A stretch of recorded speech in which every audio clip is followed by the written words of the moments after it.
Está con nosotros el ex ministro de Finanzas, el doctor Carlos Julio Emanuel. Bienvenido, doctor, un gusto tenerlo en estos estudios. El alza del IVA no fue aprobado ayer por la Asamblea, pero el presidente ya vetó la decisión del Congreso. ¿Qué viene ahora?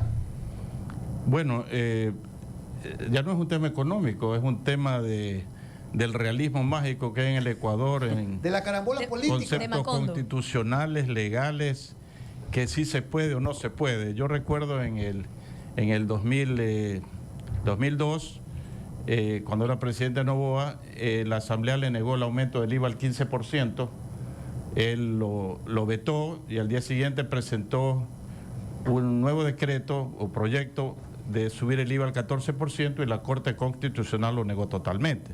Entonces hay antecedentes de que eso no pasa, pero repito, es una suerte de adivinanza que hará la Corte Constitucional. Ahora, doctor Emanuel, este Frankenstein de tributos parido en la Asamblea el día de ayer, más se viene el aumento del IVA, ¿alcanza para las escuálidas finanzas del gobierno? Mire, ese es uno de los problemas que hay, que cuando se comenzó a hablar del aumento del IVA recientemente, se lo presentó como la fórmula para enfrentar el conflicto bélico interno. El ministro de Finanzas, señor Vega, dijo que el costo de ese conflicto era más o menos 1.020 millones de dólares. El Partido Social Cristiano hizo una propuesta de una contribución del 3,25% sobre las utilidades, que fue aprobado también ayer, que rinde 540 millones de dólares por año. En 2 años son 1.080, que cubriría lo que dijo el ministro. Entonces, desde el punto de vista de esa parte del problema ecuatoriano, que creo que en un par de días ya tiene un mes de haberse decretado este conflicto bélico interno, estaría solucionado. Lo que pasa es que se está mezclando el problema de este conflicto interno con el problema de, ¿qué diría? Pues una situación desastrosa en el campo económico, producto de manejos de los últimos 2 gobiernos, que son los que han llevado a la situación actual de un déficit, o mejor dicho, necesidades de financiamiento para este año del orden de 15.000 millones de dólares. Entonces, para resolver ese problema hay que pensar en otras medidas. No se trata aquí de que se mezcle, no, lo que ocurre es que primero hay que subir el IVA para solucionar el problema del conflicto bélico y tal vez hacer algo más para comenzar a ayudar al resto de la economía. Es complejo el panorama, pero yo no he visto hasta ahora un programa económico que se haya presentado que trate de abordar esta segunda gran crisis que hay, que no es hechura de este gobierno, es herencia, que el gobierno debió conocerla porque muchos lo vinimos ya pronosticando. Hace algún tiempo, 2 años atrás, yo escribí este libro, Juan Javier, donde yo señalaba exactamente todos los problemas que había en el Ecuador, en materia de deuda, en materia de impuestos, en materia de aranceles, en una serie de aspectos que yo no sé por qué ahora la gente cree que son novedosos. Recién nos enteramos de que hay... No nos hemos enterado recién. El Foro de Economía y Finanzas, el economista Marco Flores y otros lo han venido diciendo hace tiempo. Y de repente llegamos a este momento y dicen, pero ¿cómo hacemos?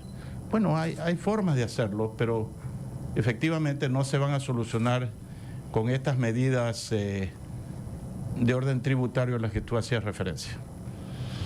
Doctor, qué bueno tenerlo acá para hacer un análisis. Siempre contribuye con sus conocimientos a la orientación adecuada en materia económica. Lo único que nosotros siempre reiteramos es que haya la receptividad en quienes deben recibir ese asesoramiento, aunque sea público.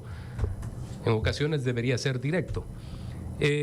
Definitivamente la situación es sumamente grave, pero lo que va a salir de la Asamblea y de este último planteamiento del presidente de la República es efectivamente el doble de lo que planteó como necesidad por la guerra, porque a la postre van a tener por un lado lo del IVA y por otro lado estos aportes que dieron partidos políticos en la Asamblea Nacional.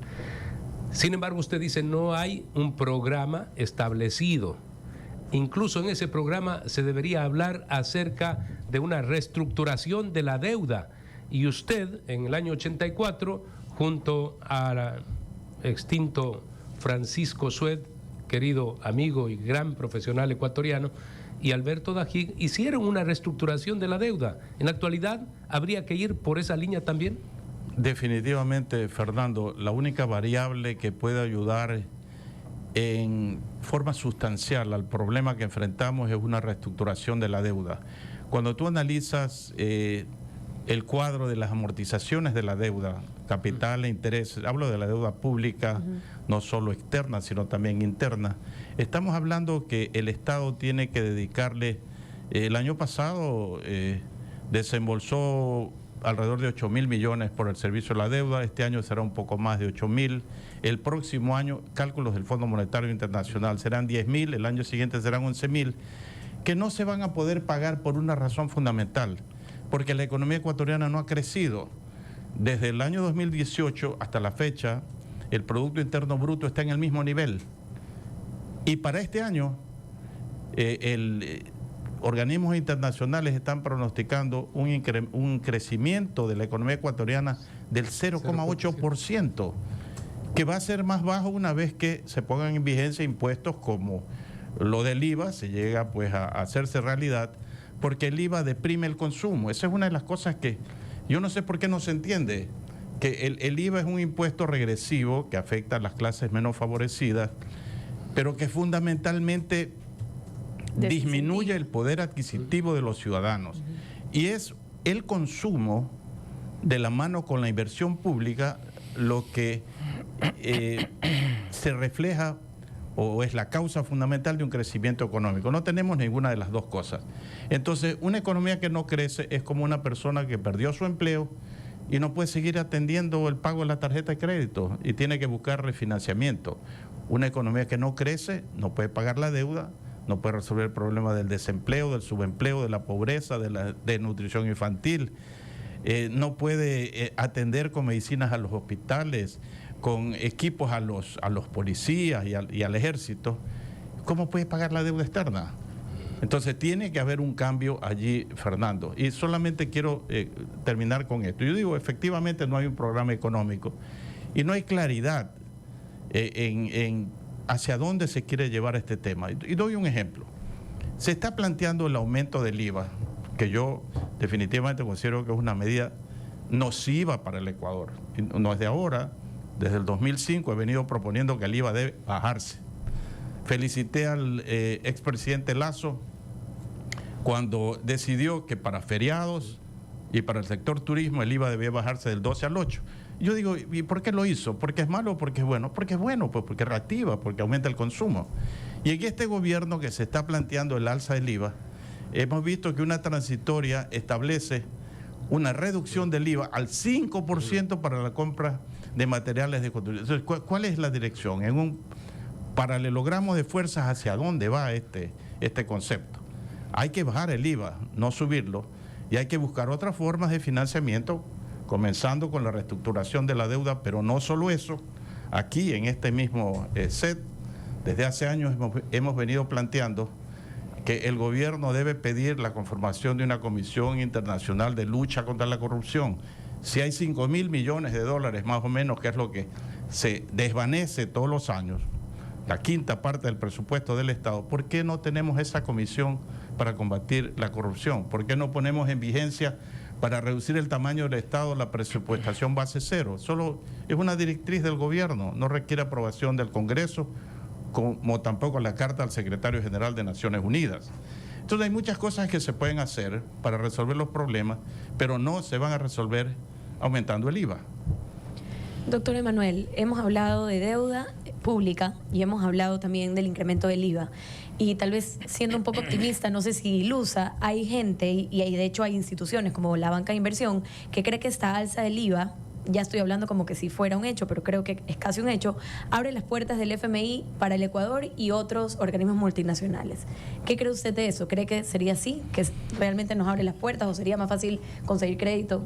Mire, lo que ocurre es que esos bancos de inversión tienen una preocupación fundamental y es que el Ecuador tenga recursos suficientes para cumplir puntualmente con el pago de la deuda. Hay que ser claros en eso. Ese es el interés de ellos. O sea, el interés del Barclays no es que el Ecuador crezca. El interés del Barclays no es que se reduzca la pobreza, el desempleo, el subempleo. Lo que quieren es que el Ecuador tenga, ¿qué cosa? Dicen, la casa en orden, cuentas fiscales en orden, para que haya plata, para que no se deje de pagar la deuda. Y eso es lo que provoca, en algunos economistas, hemos visto recientemente un comunicado de economistas de la Sierra, que han dicho que inclusive de manera apocalíptica, si no se sube el IVA, se cae la dolarización. O sea, una barbaridad. Inclusive algo que está tipificado como delito en el artículo 322 del Código Orgánico Integral Penal, que no se debe causar pánico financiero, porque frente a una declaración de esa, la gente ¿qué va a hacer? Sacar los recursos de los bancos y crear una conmoción. No, yo no creo que esas declaraciones que vienen del exterior tengan otra intención que la que el Ecuador pueda cumplir con el pago de la deuda, como hemos venido cumpliendo. En este gobierno, en estos 2 meses de gobierno, se ha pagado más de $1.000 millones en deuda. No se ha podido pagar a los empleados, ya sabemos, pero sí se ha pagado la deuda. Y eso es lo que les interesa. Y quiero decir algo, no estoy aquí planteando no pagar la deuda. Sí. Estoy planteando es que hay que buscar formas para reestructurarla, para que haya un verdadero alivio. Y no es reestructuración de la reestructuración de la reestructuración. Es que lamentablemente es así, Juan Javier, porque no hemos hecho nada en los 2 últimos gobiernos para lograr crecimiento económico. Porque si tuviéramos crecimiento económico, una de las consecuencias del crecimiento económico sería la eliminación del déficit. Y doy solamente un dato histórico. Entre el año 2000 y el año 2006, los 6 primeros años de la dolarización, Ecuador tuvo superávit fiscal y tuvo crecimiento económico. Sí se puede hacer.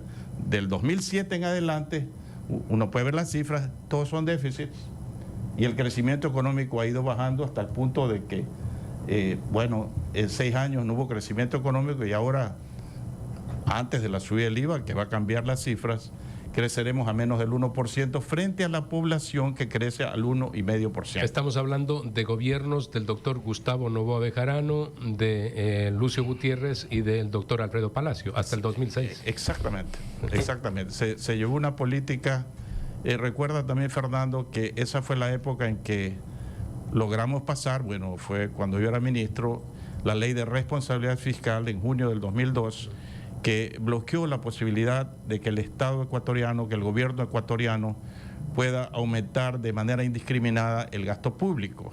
Se lo frenó, porque lo que algunas personas olvidan es que la dolarización le da una camisa de fuerza al Estado, a la política monetaria. O sea, blinda la política monetaria, clausura la imprenta de hacer billetes, como hay en Argentina o en Venezuela. Pero la otra parte, para que no se quede coja esta medida, es que tiene que haber una camisa de fuerza también en el orden fiscal. Y para eso fue esa ley de responsabilidad y control fiscal que duró hasta el año 2008. Fue la ley que también produjo recursos abundantes en el FEIREP para poder atender contingencias del Estado ecuatoriano que también se eliminaron. Los famosos fonditos de Correa. Es lo que se decía así, pero en muchos países los fondos de esa naturaleza son bienvenidos. Estamos con el doctor Carlos Julio Emanuel, exministro de Finanzas. Doctor Emanuel, la realidad es que el presidente Noboa se encuentra con una grata noticia, y es que además de los impuestos que él había propuesto a la Asamblea, se crean este nuevo impuesto a la banca, el impuesto a las sociedades del 3,5 por 2 años, más el aumento legal en una ley del 5% del ISD. Sabemos que no está pagado el sector público, es decir, la crisis de la caja fiscal es importante, no se la puede desconocer, es un hecho fáctico que no merita mayor demostración, y parece que estos recursos que van a llegar van a servir en algo para paliar el déficit fiscal que de los 4.000, casi 5.000 que viene arrastrando, y los 6.000 o 8.000, algunos dicen que puede darse durante este año, le va a dar cierta tranquilidad, no total, pero le permitiría eventualmente acceder a fondos multilaterales de la banca internacional para tratar de paliar en algo lo que le restaría del déficit fiscal. Ciertamente puede no haber un plan, pero también hay cosas urgentes e inmediatas, que es tener plata en la caja para cubrir las obligaciones inmediatas. ¿Qué pronostica usted a lo largo de este año? Es decir, ¿cómo va a transitar este año el gobierno con estos ingresos?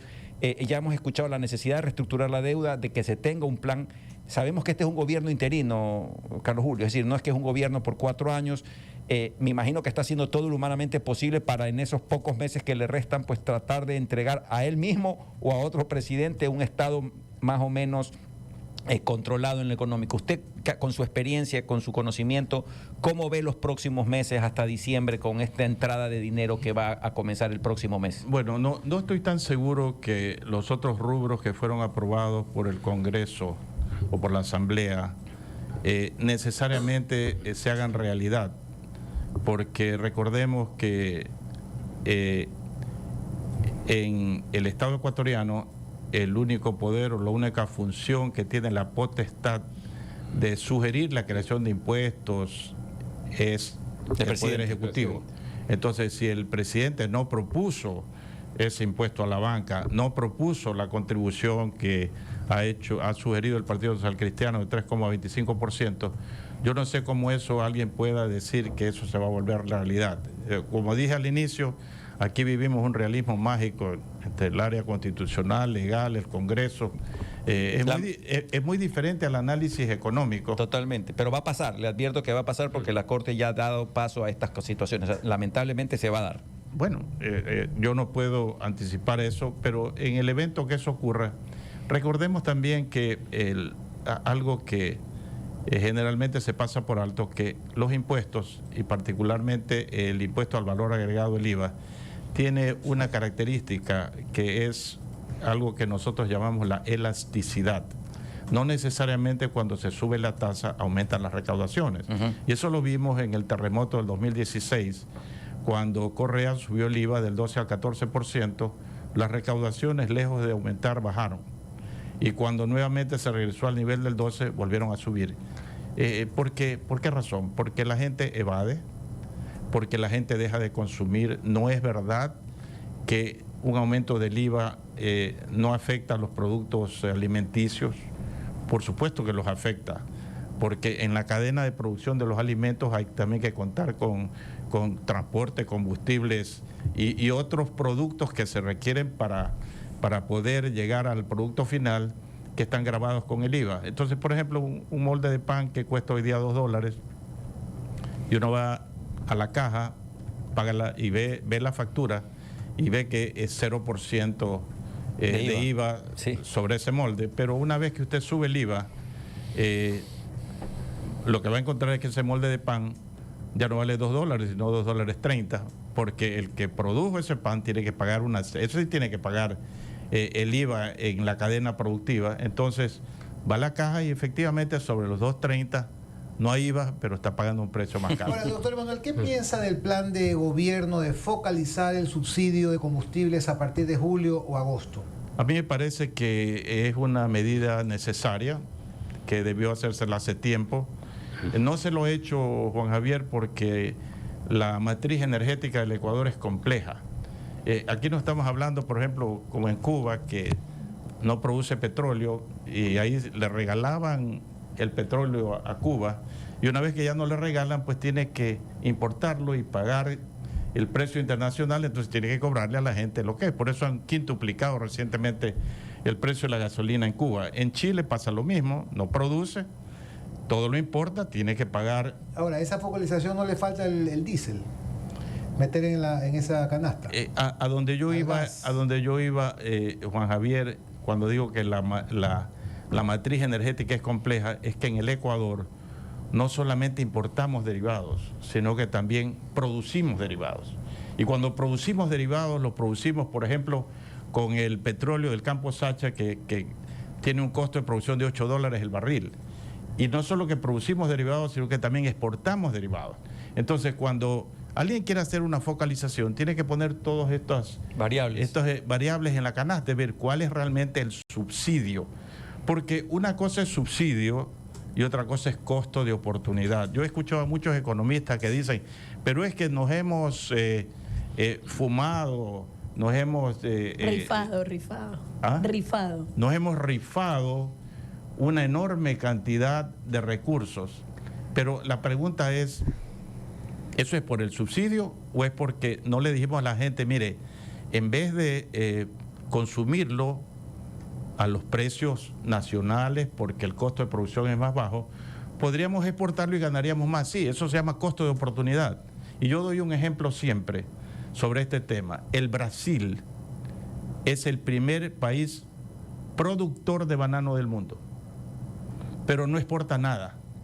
Ecuador es el primer país exportador de banano. Entonces uno podría decirle a los brasileros, oiga, se están comiendo todo el banano cuando podríamos exportar la mitad. Entonces de ahora en adelante les voy a poner un impuesto al consumo del banano para que el Estado también se beneficie. Pero puede ser una política, pero es correcta. Eso es costo de oportunidad.